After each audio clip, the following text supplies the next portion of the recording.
दो बिल्लियां और बंदर का न्याय। गर्मियों के दिन थे।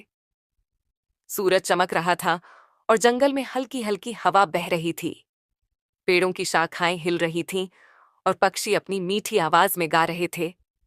इसी जंगल में दो बिल्लियां रहती थीं, चिनकी और मिनकी। चिनकी एक तेज तर्रार और चालाक बिल्ली थी, जो हमेशा अपनी होशियारी से काम निकालना चाहती थी। वहीं मिनकी एक सीधी सादी लेकिन मेहनती और ईमानदार बिल्ली थी। दोनों पहले बहुत अच्छी दोस्त थीं, लेकिन धीरे धीरे उनके बीच छोटी छोटी बातों को लेकर झगड़े होने लगे। एक दिन जंगल में घूमते घूमते उन्हें एक ताजी सुगंधित रोटी पड़ी मिली। रोटी शायद किसी लकड़हारे के थैले से गिर गई थी। उसकी सुगंध पूरे जंगल में फैल गई थी। दोनों बिल्लियों की आंखें चमक उठीं। वे भूखी थीं और इस रोटी को देखकर उनके मुंह में पानी आ गया। चिनकी खुश होकर, अरे वाह, देखो हमें क्या मिला। मिनकी खुश होकर, हाँ ये तो बहुत बढ़िया है, अब हम इसे आधा आधा बांटकर खा लेते हैं। लेकिन समस्या यह थी कि दोनों ही रोटी को पूरा लेना चाहती थीं। चिनकी लालची होकर, मैंने इसे पहले देखा था तो यह मेरी है। मिनकी गुस्से में, नहीं, मैंने इसे पहले उठाया तो यह मेरी होनी चाहिए। धीरे धीरे उनकी बहस बढ़ने लगी। दोनों में से कोई भी रोटी का आधा हिस्सा देने के लिए तैयार नहीं थी। वे एक दूसरे पर चिल्लाने लगीं।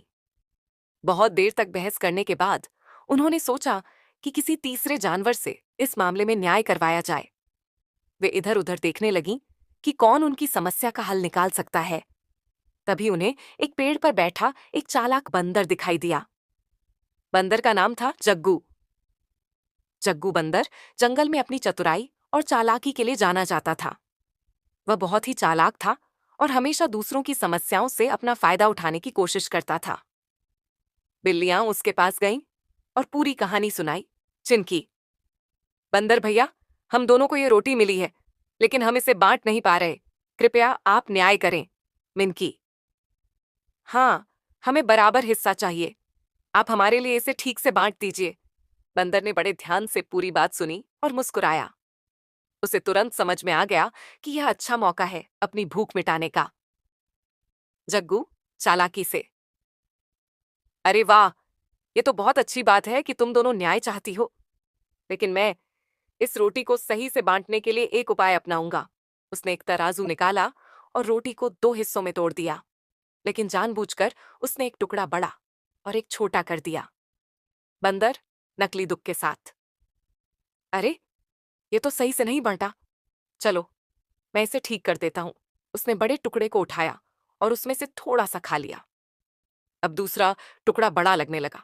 बंदर नकली अफसोस जताते हुए, अरे नहीं, अब यह दूसरा और टुकड़ा बड़ा हो गया, मुझे इसे भी थोड़ा कम करना होगा।